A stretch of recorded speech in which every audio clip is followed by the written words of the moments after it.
ओ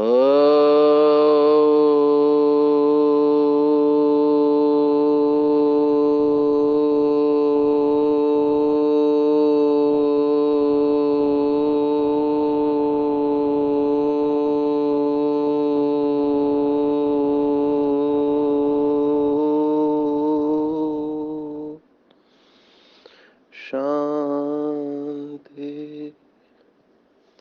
आज 9 मई 2022 भारत में सोमवार है। Today is 9th May 2022 and it's Monday in Bharat.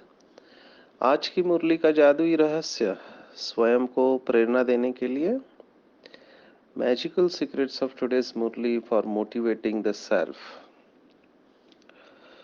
कमाल है बाप दादा का और बाबा के श्रेष्ठ तीव्र पुरुषार्थी बच्चों का, जो बाबा बच्चों में इतना शक्ति भरते हैं और बच्चे भी इतना मोटिवेटेड रहते हैं। और जब से ये सीक्रेट्स ऑफ डेली मुरली चालू किया है, मैं देख रहा हूँ कि बाबा के बच्चों में ऑलरेडी बहुत कुछ है, सिर्फ उनको मोटिवेशन की ज़रूरत होती है। अंदर से प्रेरणा और नशा स्थायी हर एक का नहीं रहता है।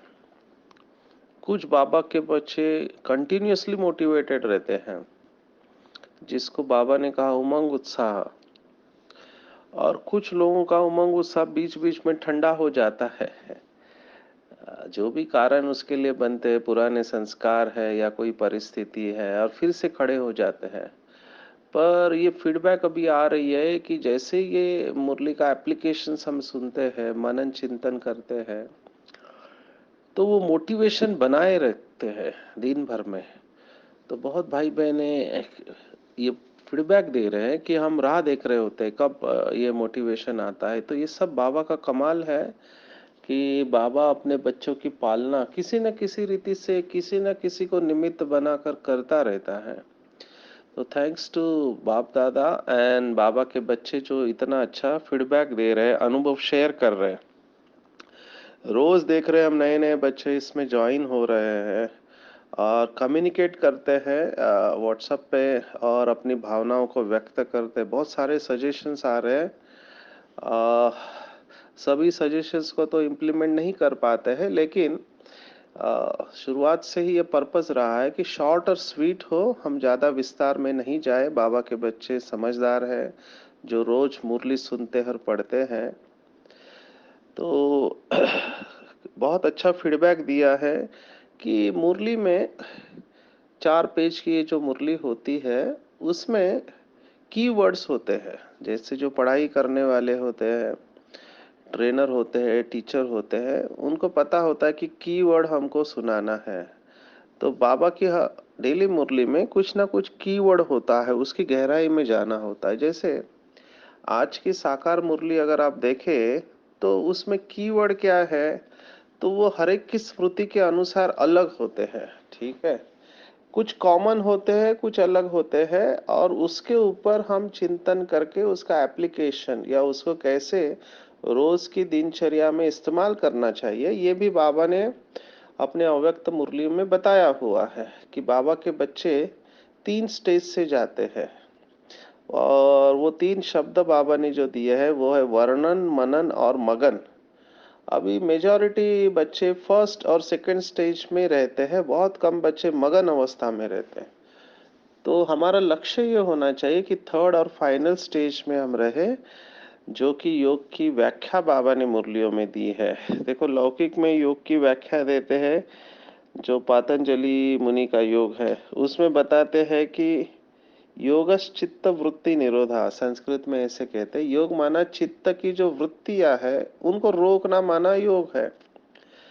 तो चित्त का वो तुलना करते हैं कि जैसे सरोवर होता है, लेक होता है, पानी होता है, तो उसमें तरंगे आते हैं। अगर आपने एक शांत सरोवर में एक पत्थर डाला तो उसमें तरंगे उठती है, तो वो तरंगे वृत्ति कहते हैं। संस्कृत में वृत्त माना सर्कल, तो सर्कल उसमें उठते हैं। तो ऐसा ही हमारे चित्त के अंदर या तो अंदर से या बाहर से जो स्टिमुलाई आती है, इनपुट्स आते हैं, उसकी वजह से चित्त के अंदर तरंगे उठती हैं और ये तरंगों से ही सब कुछ होता है। तो वो समझते कि हमने तरंगों को रोक लिया, माना हम योगी है। और उसमें भी आगे उन्होंने दो शब्द इस्तेमाल किए, संप्रज्ञात समाधि और असंप्रज्ञात समाधि।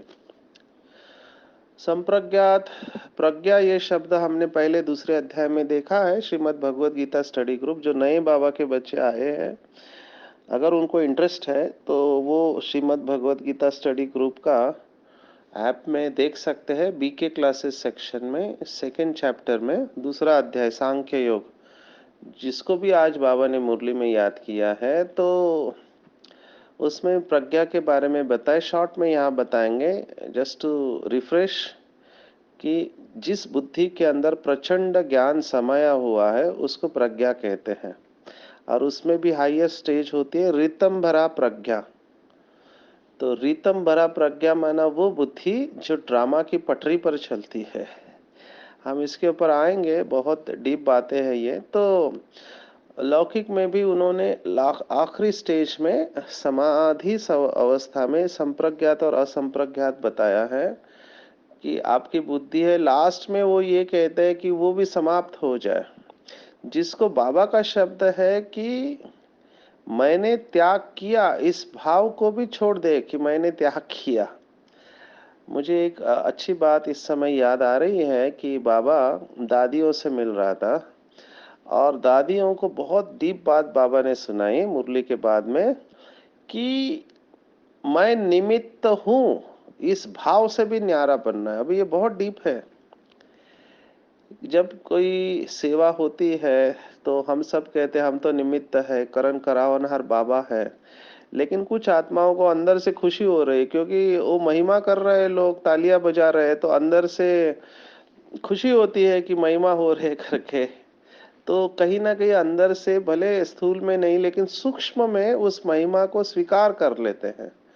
तो ये बहुत सटल ईगो होता है कि मैंने इतनी अच्छी सेवा की, उसको भी जीतना है और मैं निमित्त हूं। इस निमित्त भाव में भी न्यारापन। और उसको उदाहरण में लौकिक में ऐसे सुनाते हैं कि जैसे सूर्य है, सूर्य या प्रकृति का कोई भी तत्व ले लो, वो केवल देता है, तो सूर्य प्रकाश देता है। तो अगर हम सूर्य को कहे कि सूर्य देव तुम कितने अच्छे हो, पूरे दुनिया का अंधकार तुम दूर करते हो, तो सूर्य बोलेगा ये अंधकार क्या होता है। तो सूर्य को अंधकार पता ही नहीं है क्योंकि वो स्वयं प्रकाशित है और उसको ये फर्क नहीं पड़ता कि आप उसकी महिमा करते हो या नहीं करते, वो अपना काम करते रहेगा। तो that is the stage which Baba wants us. माना बाबा यही अवस्था चाहता है हमसे, कि जो लौकिक में कहते हैं कि एक हाथ से दान दो, दूसरे को पता नहीं चला कि मैंने दान दिया, इसका भी भाव नहीं आना चाहिए कि मैंने किया करके। इससे भी न्यारे बहुत ऊंची अवस्था है, हम उसके ऊपर आएंगे। लेकिन ये सब बातें इसलिए निकली कि भक्ति मार्ग में योग किसे समझते हैं और ज्ञान मार्ग में बाबा ने हमको डेफिनेशन दिया है लगन में मगन हो जाना। तो लगन में मगन, या जिसको बाबा ने कहा कि आप सागर में डुबकी लगाते हो तो बाहर मत आओ, डुबकी लगाए हुए रहो। कई बाबा के अव्यक्त महावाक्य इतने मोटिवेशनल है कि उनको बुद्धि में छाप लेना चाहिए।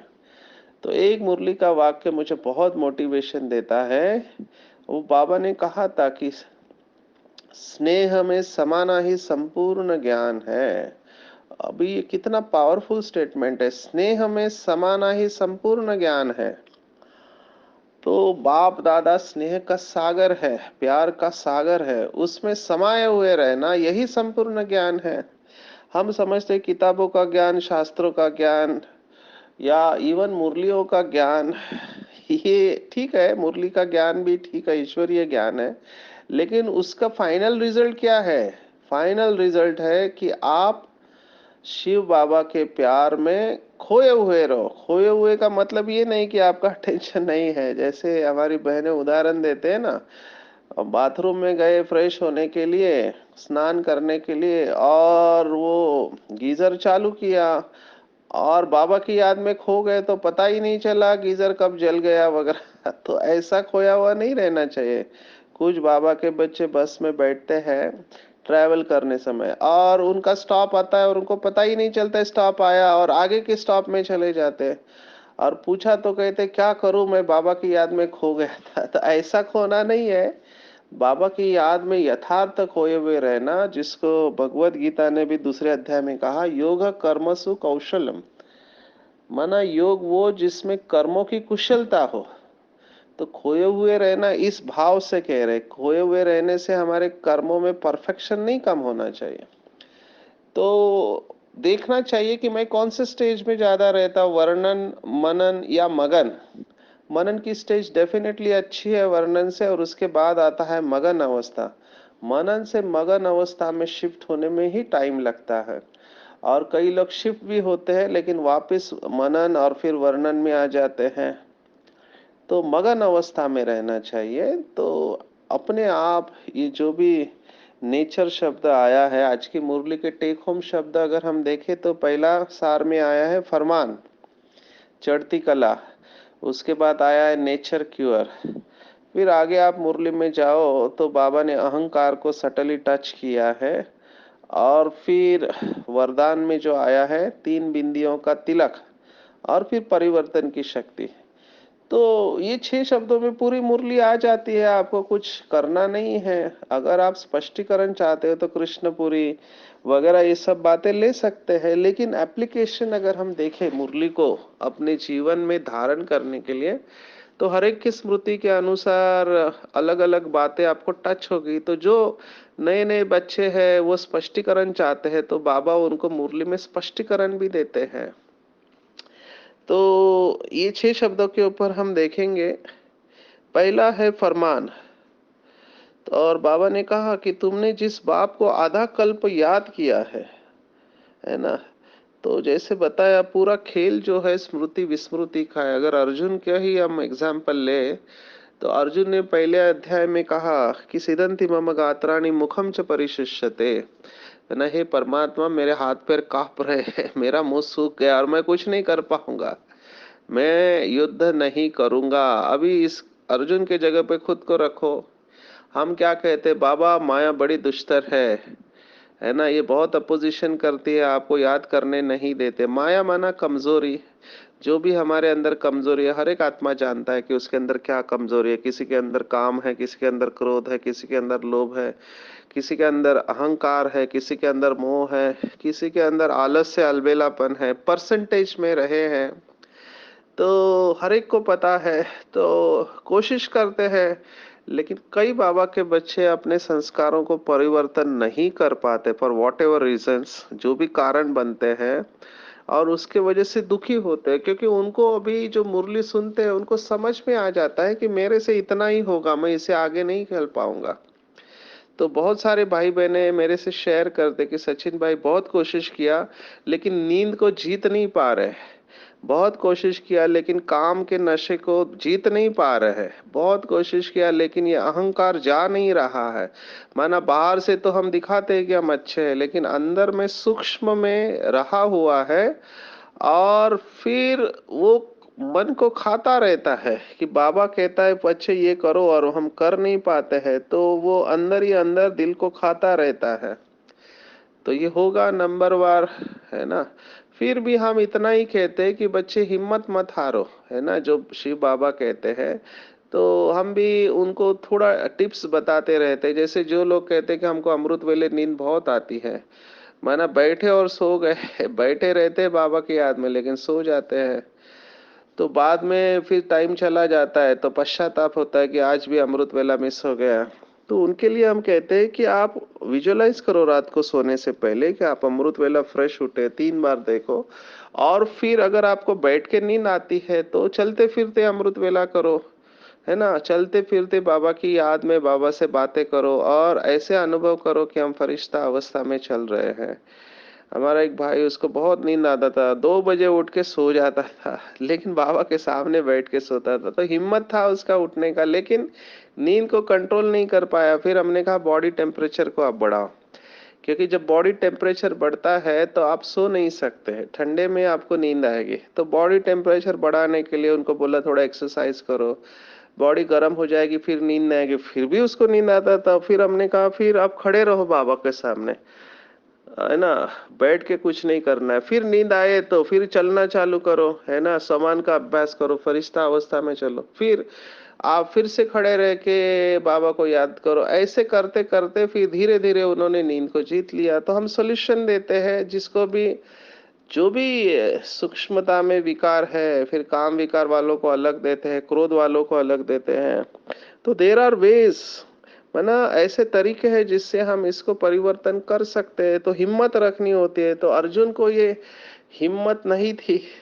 तो बाबा के भी कई बच्चे माया के सामने सरेंडर कर देते कि बाबा हमसे ये नहीं होता, हम माया को जीत नहीं सकते पूरी तरह से। परसेंटेज में तो जीत लिया, बाहर का नहीं खाते हैं, है ना, वगैरह वगैरह, परसेंटेज में जीत लिया, लेकिन सूक्ष्म में उसको 100% जीतना ये हर एक के बस की बात होती नहीं। तब थोड़ा निराश हो जाते हैं। तो बाबा हमको याद दिला रहा है कि बच्चे, तुमने ही मेरे से वायदा किया था भक्ति मार्ग में, याद करो।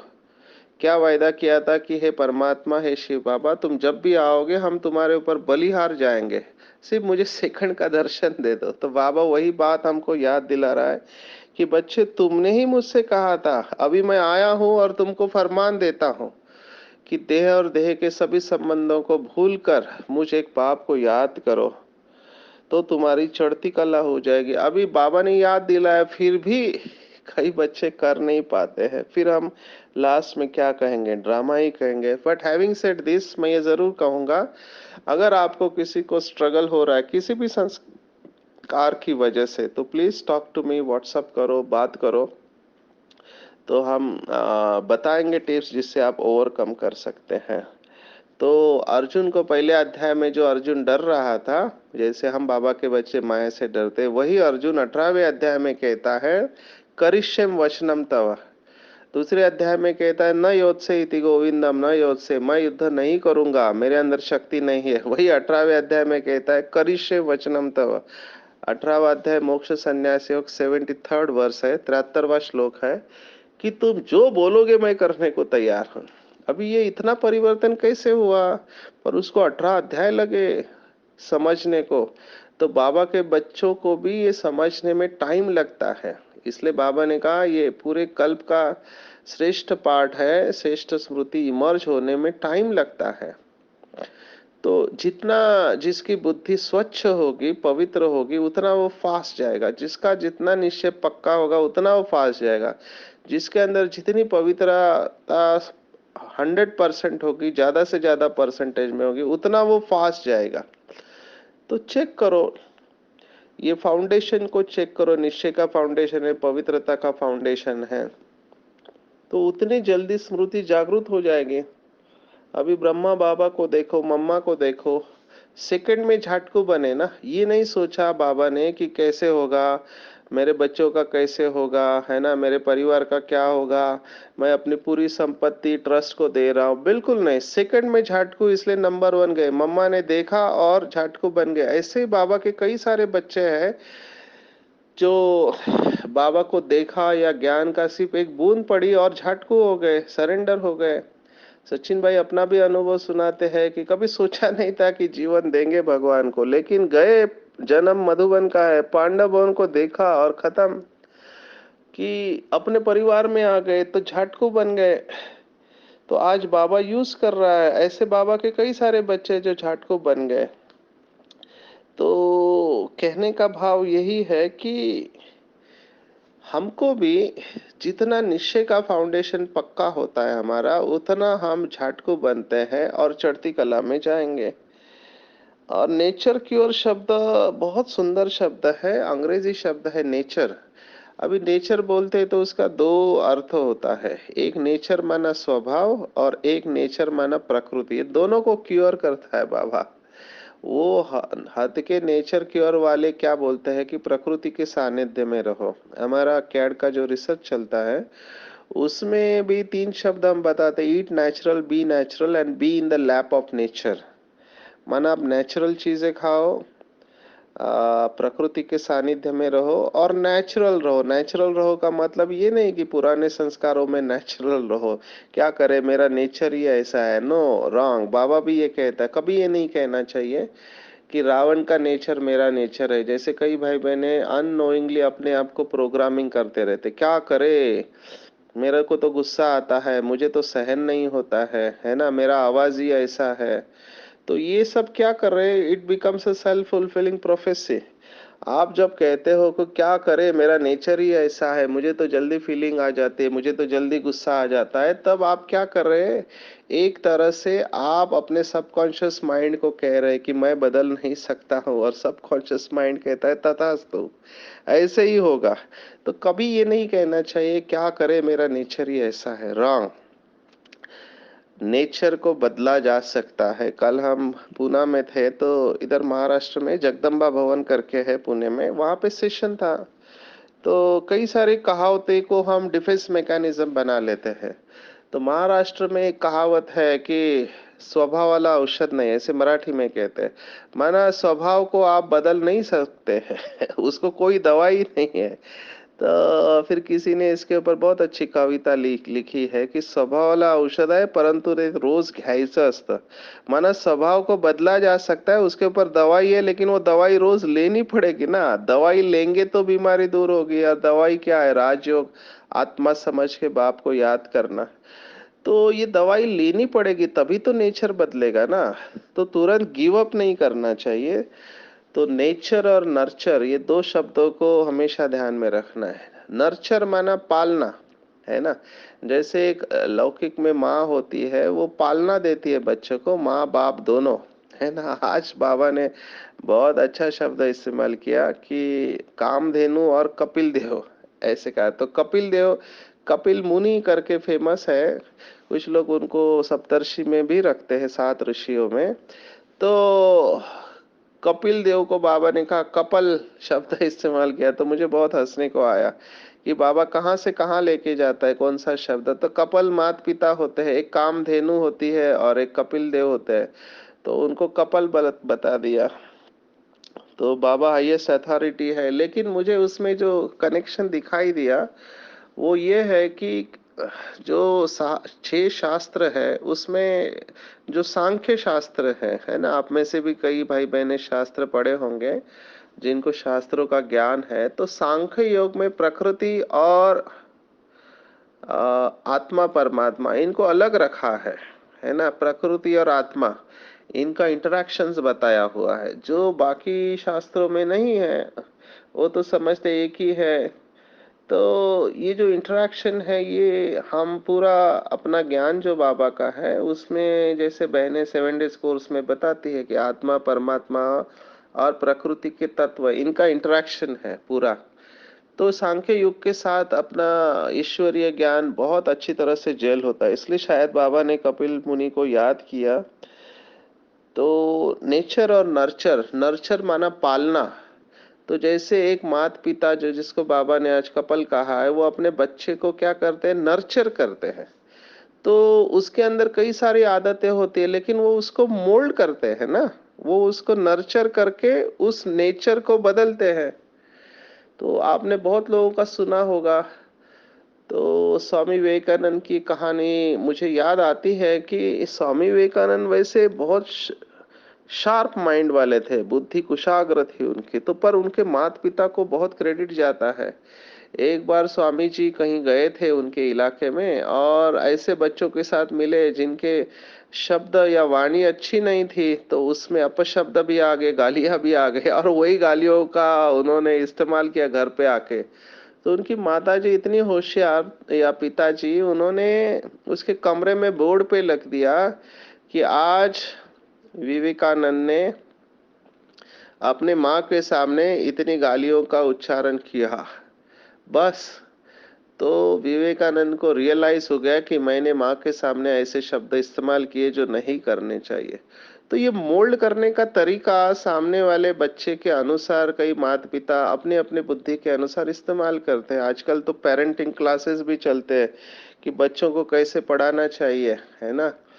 जैसे आज बाबा ने कहा ना, बच्चों को उठा कर लेके जाते हैं, तो बच्चों को कई सारी ट्रेनिंग दी जाती है। मैं उस सब्जेक्ट में नहीं जाऊंगा, लेकिन कहने का भाव ये है कि अगर हमारा नर्चर अच्छा है तो हमारी नेचर डेफिनेटली बदल जाएगी। तो नर्चर के ऊपर जोर देना चाहिए, इसके ऊपर घंटों हम जा सकते हैं। बॉटम लाइन जो मैं देख रहा हूँ, मेरे पास जो भी केसेस आते हैं कि जो लोग डिस्टर्ब रहते हैं उनका बॉटम लाइन एक ही रहता है, किसी भी प्रकार से डिस्टर्ब हो अपने या दूसरों के संस्कारों से या परिस्थितियों से, बॉटम लाइन यही है कि I am not good enough, मैं अच्छी आत्मा नहीं हूँ, और अपने आप को स्वीकार नहीं करते, खुद से प्यार नहीं करते। खुद का प्यार ईगोइस्टिक प्यार होता है।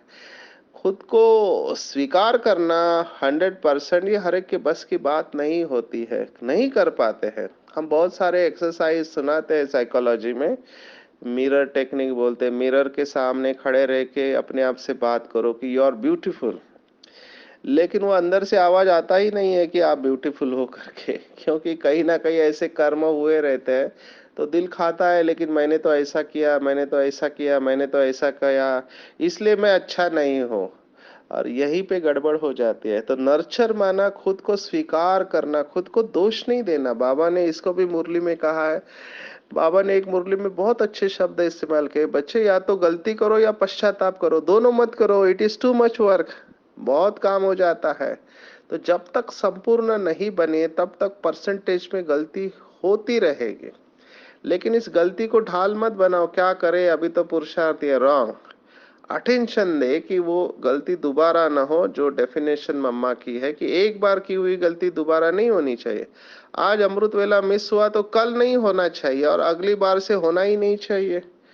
जैसे सचिन भाई ने अपना टारगेट बना लिया कि दिन में मुझे बाकी कुछ हो ना हो, लेकिन अमृत वेला पावरफुल करना, क्योंकि it is the beginning of the day, तो पूरा दिन अच्छा जाता है। तो कुछ भी हो जाए, आप अपने अंदर ऐसी प्रतिज्ञा कर लो, जैसे कई माताएं, हेड्स ऑफ टू दिस माता जिनकी बाबा महिमा करता है कि प्राण जाए पर वचन न जाए, वो सब कुछ सहन करने को तैयार है पवित्रता के लिए, जबकि उसके पास कोई ऑप्शन नहीं, कहाँ जाए। कहीं तो माताओं को जॉब भी नहीं रहता है, तो जॉब वाले तो अपने आप को सस्टेन कर सकते हैं, लेकिन वो शरीर छोड़ने को तैयार है, लेकिन पवित्रता को नहीं छोड़ेंगे। तो इन्हीं माताओं का शास्त्रों में गायन है। तो नेचर और नर्चर को हमने देखा। फिर आज एक इम्पोर्टेंट श्लोक भगवत गीता का आया है, तीसरे अध्याय का 27वां श्लोक। अहंकार विमूढ़ात्मा कर्ता हम इति मन्यते, सभी दुखों की जड़ है मैंपन। बाबा ने कहा ना, माया का पेड़ है मैं और मेरा। तो कई सारे बाबा के बच्चों में भी ये आ सकता है। बाबा ने कहा कि बाबा जब देखता है कि सामने वाली सोल इंपॉर्टेंट है, तो बाबा स्वयं प्रवेश करके मुरली सुनाता है। तो ये सचिन भाई ने भी अनुभव किया है बहुत बार कि कई बार ऐसे शब्द मुंह से निकलते तो स्पष्ट पता चलता ये हमारे है ही नहीं, ये बाबा के बगैर आ ही नहीं सकते हैं। तो बाबा को दिल से धन्यवाद देते हैं कि बाबा आप इस आत्मा को इस्तेमाल कर रहे हैं, आप चाहते तो किसी और को यूज कर सकते थे। तो दिल से धन्यवाद देते हैं बाबा को, उसमें अहंकार की बात ही नहीं, क्योंकि समझ में आता है हमारी ये कैपेसिटी नहीं है। एक बार उत्तर प्रदेश में ऐसे ही सेशन था और अंग्रेजी में बोलना था। अभी हमको तो अंग्रेजी इतना फ्लुएंटली नहीं आती थी उस समय, 22 साल पहले की बात है। तो बहुत डर गए थे, मुंह सूख गया था, हाथ पैर कांप रहे थे। लेकिन बाबा का आह्वान किया और बाबा को कहा, बाबा ये शरीर आपका है, आत्मा आपकी है, सामने बैठे हुए बच्चे आपके, सेवा आपकी है, करना आपको है। ये 5 बातें याद करके बोलना चालू किया। तो शुरुआत में तो डर रहे थे, लेकिन धीरे धीरे देखा कॉन्फिडेंटली बोल रहे, अच्छे शब्द आ रहे हैं और शक्ति जा रही है। And that was history. बाबा ने इतनी अच्छी सेवा कराई कि वहां पर सेंटर खुल गया। तो ये बाबा बिल्कुल ठीक कहता है कि बाबा आकर कई बार जहां पर जरूरत है वहां पर बच्चों के शरीर में प्रवेश करके या उनको शक्ति भर के उनके द्वारा काम कराता है। इसीलिए भक्ति मार्ग में ये शब्द आया है, करण करावनहार। तो ये बहुत सूक्ष्म बात है, इसके ऊपर डबल ट्रिपल अंडरलाइन करके इसको यूज करना है कि बाबा मुझे चला रहा है ना, बाबा मुझे चला रहा है। इससे बहुत हल्के रहेंगे। बाबा सुला रहा है, उठा रहा है, खिला रहा है, पिला रहा है, ये जितना भाव हमारा बढ़ता जाएगा उतना योग भी अच्छा रहेगा, अहंकार भी नहीं आएगा। और 3 बिंदी का तिलक, ये तो अल्टीमेट है। परिस्थिति में हलचल में आते हैं। हमने पहले भी देखा कि हमारी अवस्था की परख परिस्थिति के वक्त होते। भले हम अपने आप को समझते हैं कि मैं अच्छा लड़ल हूँ, लेकिन परिस्थिति के वक्त आप कितना जल्दी फुल स्टॉप लगाते हैं, इससे पता चलता है कि हमारे अंदर कितनी शक्ति है। तो ये तभी हो सकता है कि ये तीन बिंदियां, मैं आत्मा, परमात्मा भी बिंदी और जो हुआ नथिंग न्यू, जैसे अभी पेपर आया ना बहुत बीकेस के सामने, हलचल में आ गए, तो जिनको ये तीन बिंदियों का तिलक था उन्होंने तुरंत फुल स्टॉप लगा दिया और शुभ भावना देना चालू किया। तो ये परिवर्तन शक्ति की मुरली बाबा ने चलाई थी 31 दिसंबर को। पूरा कहा बाबा ने सुबह से रात तक, केवल एक ही शक्ति यूज करो, परिवर्तन शक्ति, परिवर्तन शक्ति। ये परिवर्तन शब्द पर्सनली सचिन भाई को बहुत फेमस है, अच्छा लगता है, क्योंकि इसमें परी जैसा वर्तन बताया हुआ है। हम सबका लक्ष्य है ब्राह्मण से फरिश्ता। फरिश्ता का एक शब्द है परी बनना। परी माना फरिश्ता या एंजल। तो हम तभी बनेंगे जब हमारा परिवर्तन श्रेष्ठ होगा। इसको अंग्रेजी में कहते हैं ट्रांसफॉर्मेशन। ट्रांसफॉर्मेशन शब्द भी बहुत सुंदर है। ट्रांस माना बियॉन्ड, परे ते परे जाना। फॉर्म माना ये शरीर का भान, और माना शरीर के भान और अभिमान से परी जाने वाला ही परी बन सकता है। तो परिवर्तन शक्ति को हर क्षण यूज करना चाहिए, तो दिन बहुत अच्छा जाएगा। तो आज की पूरी मुरली का अगर टेक होम कहे तो ये 6 शब्द है। इसके ऊपर आप गहराई से और मनन चिंतन करके अपना अनुभव शेयर कर सकते हैं। आज 9 मई 2022, आज की मुरली के ऊपर मेडिटेशन। अपने आप को बिल्कुल हल्का छोड़ देंगे, सिर से लेकर पांव के अंगूठे तक संपूर्ण शरीर बिल्कुल हल्का। Relax, relax, let go. बहुत काल का अभ्यास। मैं आत्मा इस शरीर से अलग हूँ। अपने आप को महसूस करेंगे कि मैं अवतरित आत्मा हूँ, इस शरीर के अंदर पुरानी दुनिया और पुराने शरीर में मेहमान हूँ और महान आत्मा हूँ। मैंने साधारण तन में आए हुए परमात्मा को पहचान लिया है। ये वही शिव बाबा है जो ब्रह्मा तन के द्वारा संपूर्ण मनुष्य सृष्टि को परिवर्तन करा रहा है, और बाबा ने मुझे इसके लिए चुना है। बाबा के फरमान पर चलने वाली मैं महान आत्मा हूँ। अविनाशी सर्जन वैद्यनाथ शिव बाबा मेरा नेचर क्योर कर रहा है। मैंने अपने आप को पूरी तरह से पहचान लिया है। मेरी स्मृति वापस आ गई कि मैं आदि अनादि संपूर्ण पवित्र आत्मा हूँ, ऊंचे ते ऊंचे बाप की संतान हूँ, मास्टर हूँ। शिव बाबा से सर्व शक्तियां मेरे अंदर प्रवेश हो रही है। जो बाप का नेचर है वही मेरा असली नेचर है। बाप शांति का सागर है, प्रेम का सागर है, आनंद का सागर है। तो मैं भी बाप समान मास्टर शांति का सागर हूँ, प्रेम का सागर हूँ, मास्टर आनंद का सागर हूँ।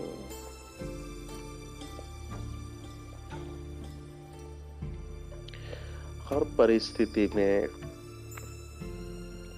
अचल और अड़ोल रहना मेरे लिए सहज संभव है, क्योंकि बाबा ने मुझे 3 बिंदियों का तिलक लगाया है। मैं ये महसूस कर रही हूँ कि ये ड्रामा बहुत बहुत कल्याणकारी है, और हर बात में कल्याण है। एक्यूरेट हूबहू ड्रामा रिपीट हो रहा है, इसलिए नथिंग न्यू। मैं साक्षी होकर हर एक आत्मा का पाठ देख रही हूँ। मेरी हलचल समाप्त हो चुकी है। मेरे लिए परिवर्तन शक्ति को इस्तेमाल करना सहज ही संभव है। परिवर्तन शक्ति के इस्तेमाल करने से मैं व्यर्थ संकल्पों के बहाव को तुरंत समाप्त कर देती हूँ। मुझे बहुत अच्छा लगा। मैं शांत हूँ, प्रसन्न हूँ, क्योंकि स्वयं भगवान मुझे यूज कर रहा है। मैं भगवान का इंस्ट्रूमेंट हूँ, फरिश्ता हूँ। I am totally light and peaceful. ओम शांति शांति शांति। सर्वशक्तिवान बाप हमेशा मेरे साथ है। उसने अपना वरदानी हाथ मेरे सिर के ऊपर रखा है। बाबा मुझे दृष्टि दे रहा है और कह रहा है, बच्चे, तुमने कल्प कल्प विश्व का कल्याण किया है। अपना नेचर क्योर करके आपने बहुत आत्माओं का नेचर और प्रकृति के 5 तत्व परिवर्तन करने में अपना श्रेष्ठ योगदान किया है। तुम महान आत्मा हो, क्योंकि आपने श्रीमत पर चलकर, बाबा के सभी फरमानों पर चलकर बाप को प्रत्यक्ष किया है। जाओ बच्चे, विश्व का कल्याण करो। मेरी सर्व शक्तियां तुम्हारे साथ है। बाबा से असीम प्यार और दृष्टि लेते हुए मैं आत्मा गदगद हो रही हूँ और बाबा को दिल से धन्यवाद दे रही हूँ। बाबा की बाहों में समाकर मैं कह रही हूँ, बाबा आप बिल्कुल सत्य कहते हो। मैंने आपको पहचान लिया है, अपने आप को पहचान लिया है। आप जैसा कहोगे बाबा वैसे ही होगा। मेरा बाबा, मीठा बाबा, प्यारा बाबा और दुलारा बाबा, सच्चा बाबा और अच्छा बाबा, दयालु बाबा, कृपालु बाबा। वाह बाबा, शुक्रिया बाबा, शुक्रिया। अच्छा, ओम शांति।